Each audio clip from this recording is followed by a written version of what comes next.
ঈদ মুবারক, ঈদুল ফিতরের শুভেচ্ছা অভিনন্দন।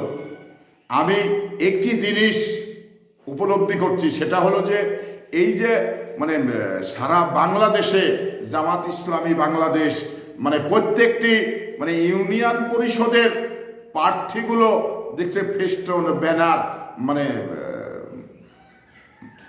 মারছে। তো ব্যানার ফেস্টুন প্রত্যেকটি বাজার এবং মহল্লায় তারা মারছে। কারণ হলো একটি, তারা এই তৃণমূলে একজন ইউনিয়ন পরিষদের যে সদস্য সেটা পর্যন্ত তারা এই বাংলাদেশে আগামীতে নিতে চায়, যার কারণে ফেস্টুন ব্যানারগুলো তারা কিন্তু মারতেছে। তো আমি একটি জিনিস জামাত ইসলামের নেতৃত্বকে বলতে চাই যে আপনাদের এই তৃণমূলে কত পার্সেন্ট ভোট রয়েছেন এবং জাতীয় নির্বাচনে কত পার্সেন্ট ভোট আপনারা পান।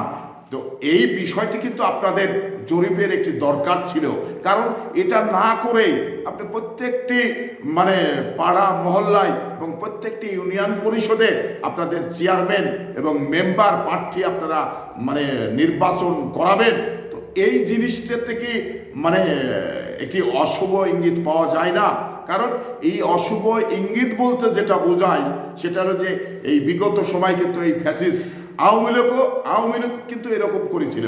কারণ আওয়ামী লীগেরাও এই তাদের দলীয় প্রতীকে যে নির্বাচন ইউনিয়ন পরিষদে হওয়ার কারণেই আমাদের তৃণমূলে যে বিভাজনটা সৃষ্টি হয়েছে, যে দূরত্বটা সৃষ্টি হয়েছে, এই দূরত্বের দায়বদ্ধতা কে নিবে?